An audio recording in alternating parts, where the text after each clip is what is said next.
I'm going to do another video here exposing this liar for the hypocrite that he is. In this fourth part of his Your Responsibility to the Church, he actually attacks Oliver Cromwell. I have a big issue with that. Okay, for those of you who don't know, I named my son, my firstborn son, after Oliver Cromwell. Oliver Cromwell was a great man. Was he perfect? No, he wasn't perfect. But what Oliver Cromwell did is he went out and he stopped the open Roman Catholic slaughtering of Protestants in Europe. He was the one that put fear into the heart of the Pope. He was a great soldier, a great warrior for the Lord. Right? He was not building a kingdom like this liar says about him. He was not trying to overtake the whole world and become his own version of a pope or something like this. No, he was just going out and saying the Catholic slaughtering of Protestant Christians needs to stop now. And that's what the Lord helped Oliver Cromwell to do. All right. So we're going to pick up here in part 4 of this lying devil, MacArthur. We're going to pick up in part 4 here, and where he starts, he's just been talking about how Jesus said about that his kingdom is not of this world and his servants aren't going to fight and everything. And of course, Jesus Christ's servants will eventually be coming back with him. Christians are going to be coming back, and Jesus Christ himself is going to bring war. So it's not that Jesus is never going to fight and he's not going to have a kingdom on this earth. No, he will have a kingdom, but it's not yet, because the Jews rejected Jesus as their Messiah. So I need to say that just to kind of set the stage here. Listen to what he says about Cromwell. And I'm going to say this too. Roman Catholics hate Oliver Cromwell. Okay, King Charles II. I'll tell the story about Oliver Cromwell here in just a little bit, but if you don't know. King Charles II came back to England. He was exiled during the time of Cromwell and the members of Parliament. When he came back, he dug up the dead body of Oliver Cromwell and publicly beheaded him, and then they took Oliver's decapitated head and stuck it on a spike up on top of one of the buildings. I forget which one it was in England. And the body was basically taken and shipped around and everything else, and finally the body, or the head, was buried with the body, I think in like the 1960s or something. And Cromwell died in the mid-1600s. So we're talking some well, I should say mid to late 1600s, but we're talking some very, very sick stuff. And I'll say more on that in just a little bit, but listen to what this liar says about Cromwell. Very important point. The church is the spiritual kingdom of Christ on earth today, and it has nothing to do with earthly kingdoms. My kingdom, the church, is not of this world. So we don't fight. We don't go with Cromwell and the Protestants to Ireland and kill the Catholics. We don't do that. We don't fight. We don't go with Cromwell to Ireland to kill Catholics. He wasn't going there to set up a kingdom. He was defending his realm, number one, because the Catholics were trying to get back in. That's what they did with King Charles I's wife, his Catholic wife. I'll tell that story here in just a minute. But Cromwell was not trying to build a kingdom. He was merely trying to defend the realm of England and also stop the Catholic killing, the Catholic slaughtering of Protestants. That's what he was trying to do. Let me show you here real quickly. This is a whole thing here about Oliver Cromwell. Essentially, tell you this story without going into a big thing on it. You can see some documentaries on the man, whatever else. Cromwell was born during the reign of King James I, okay, where our King James Bible comes from, that time period. Oliver Cromwell was born. He was a Puritan, and basically he became a member of Parliament. He was like a lord, I believe. So he was kind of somewhat, I shouldn't say royalty, but he was, higher in civilization. He wasn't just a peasant, in other words.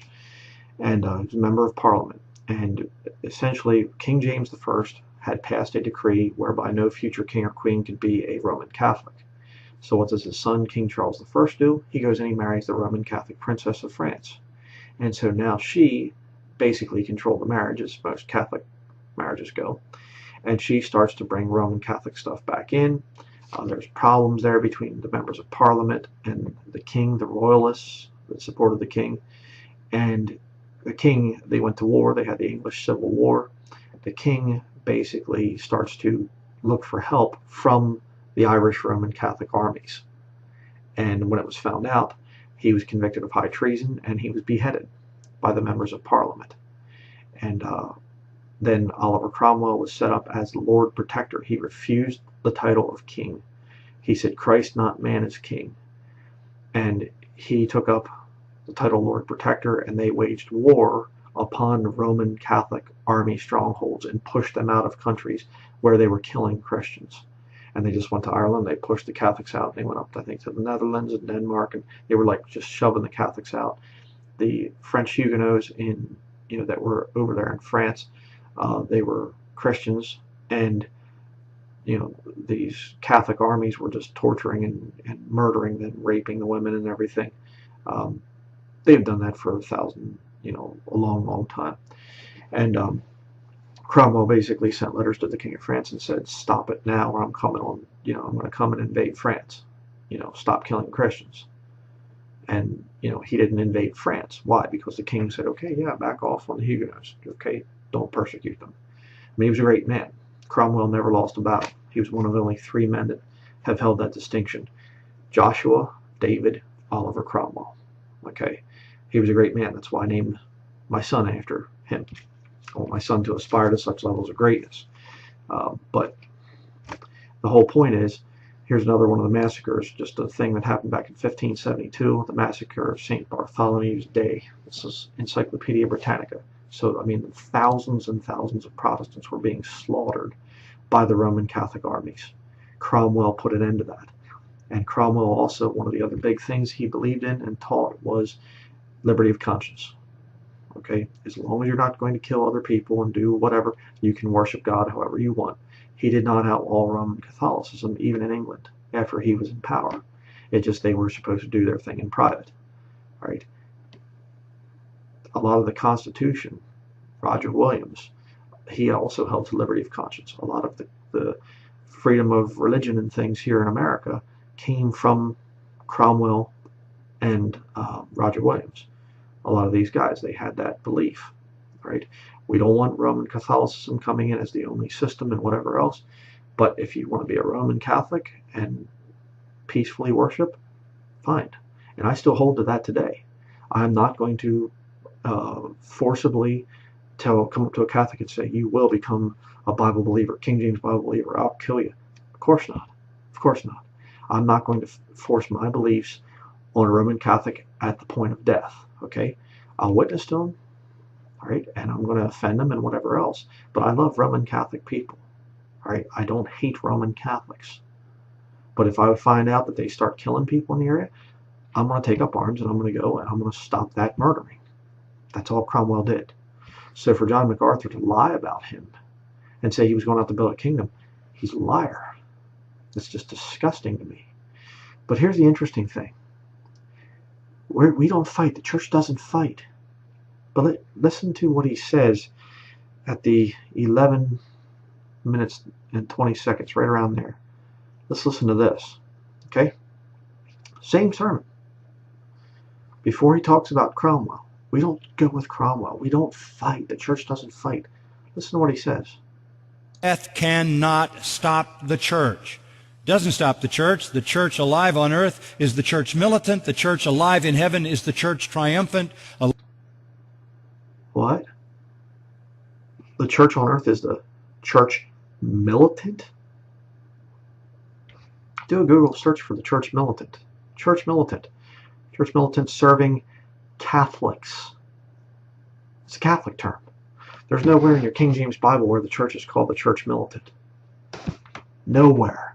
It's a Roman Catholic term. See, Roman Catholicism teaches that they have the spiritual and the temporal swords. The spiritual is they believe that they control the Bible, sacred scripture. The temporal is that they control all the armies of the world. All armies, all governments are subservient, or supposed to be subservient, to the Pope of Rome. And most countries are allowed to do their thing as long as they come and submit to the Pope. That's why you always see world leaders coming and meeting with the Pope. I mean, who cares about the Pope? but they come and they submit to him. And if one of them gets out of line, starts getting a little bit too greedy for that money or whatever, through the drug industry or whatever else, they have oil or whatever, all of a sudden there's a war, a crusade. Sure, absolutely. But check this out. Look down here. The Vortex Church militant, churches militant, penitent, and triumphant.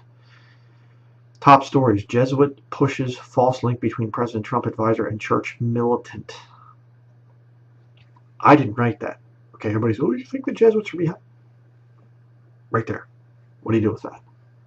So I find it quite hypocritical that, oh, well, the church doesn't fight, the church doesn't go to war, and yet he uses the term that we are the church militant, just like a faithful Catholic will do. Kind of weird, isn't it?